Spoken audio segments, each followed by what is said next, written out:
अस्सलाम वालेकुम दोस्तों, क्या आप जानते हैं कि अल्लाह ताला ने कुरान पाक में एक छोटी सी काली चिवांटी का जिक्र किया है और उसके नाम से पूरा सूरा रखा है, सूरा अन-नमल। आज हम उसी ब्लैक गार्डन अंत के पूरे अमेजिंग वर्ल्ड को कुरान की रोशनी में देखते हैं। रेडी? चलिए शुरू करते हैं। ब्लैक गार्डन अंत, ये छोटी सी काली चींटी जिसे साइंस लेसियस नाइजर कहते हैं, दुनिया भर में अल्लाह की कुदरत का एक जबरदस्त निशान है। जैसे कुरान मजीद की सूरा अन-नमल में अल्लाह ताला फरमाते हैं, जब वो चिवांटियों के मैदान में पहुंचे तो एक चिवांटी ने कहा, ऐ चिवांटियों, अपने अपने घर में घुस जाओ, ऐसा ना हो कि बेखबरी में सुलेमान और उसका लश्कर तुम्हें रोन दे। इस आयत से साबित होता है कि अल्लाह ने इन छोटी सी मखलूक को भी हिकमत और ऑर्गेनाइजेशन दिया है। आज हम इसी अंत के hunting, food, nest, seasons, body parts और कम्युनिकेशन को डिटेल में समझते हैं। सब कुछ अल्लाह की परफेक्ट क्रिएशन का एग्जाम्पल। पहले बात करते हैं शिकार और खाना कलेक्ट करने की। ये ओमनिवोरस होती है, हर तरह का खाना खाती है। वर्कर एंड्स बाहर निकलती हैं, छोटे इंसेक्ट्स जैसे कैटरपिलर्स और बीटल्स को शिकार करती हैं। सबसे ज्यादा ये एफिड्स को अपना फार्म बनाती हैं और उनके हनी ड्यू को स्ट्रोक करके निकालती हैं। खाना मिलने पर ये फेरोमोन ट्रेल छोड़ती जाती है, एक केमिकल स्मेल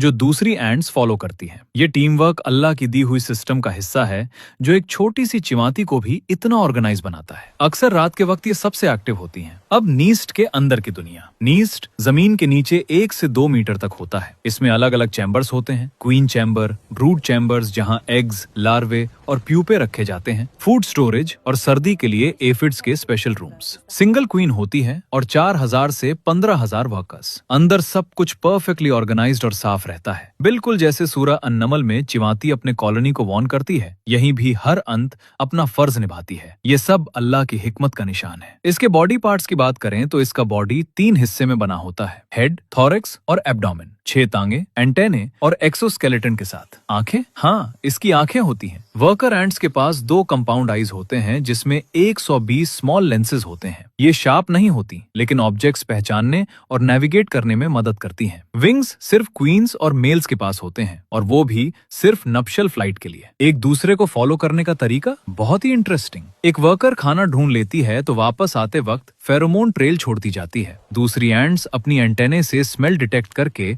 उसी लाइन में फॉलो करती हैं। ये केमिकल कम्युनिकेशन अल्लाह की दी हुई सेंस है जो इन्हें इतना स्मार्ट बनाती है। मौसम के हिसाब से बिहेवियर। गर्मी के सीजन में ये सबसे एक्टिव होती हैं, खाना कलेक्ट करती हैं, ब्रूड बढ़ाती हैं और नप्टियल फ्लाइट होता है। सर्दी में ये डायपॉज मोड में चली जाती हैं, गहरे चैम्बर्स में क्लस्टर बनाकर बैठ जाती हैं, मेटाबॉलिज्म स्लो कर लेती हैं ताकि एनर्जी बचे। एफिड्स को भी अंदर लाकर रखती हैं। ये एडेप्टेशन भी अल्लाह की कुदरत का करिश्मा है। दोस्तों, ब्लैक गार्डन अंत छोटी होने के बावजूद बहुत इंटेलिजेंट और हार्ड वर्किंग है। ये गार्डन को एरेट करती है, पेस्ट कंट्रोल करती है और नेचर का इम्पोर्टेंट हिस्सा है। जैसे हजरत सुलेमान अलैहिस्सलाम ने अंत की बात सुनकर अल्लाह से शुक्र अदा किया था, हम भी इन छोटी सी मखलूक को देखकर अल्लाह की कुदरत पर शुक्र अदा करें। ये सब कुछ अल्लाह सुब्हानहू व तआला की परफेक्ट क्रिएशन का सबूत है। अगली बार जब आप गार्डन में इन एंड्स को लाइन में चलते देखें तो याद रखें, ये भी एक आयत अल्लाह है। जज़ाकल्लाह खैर फॉर वॉचिंग। अगर आपको ये वीडियो पसंद आया तो लाइक, शेयर और सब्सक्राइब करना ना भूलिए। अल्लाह हम सबको हिकमत अता फरमाए, आमीन।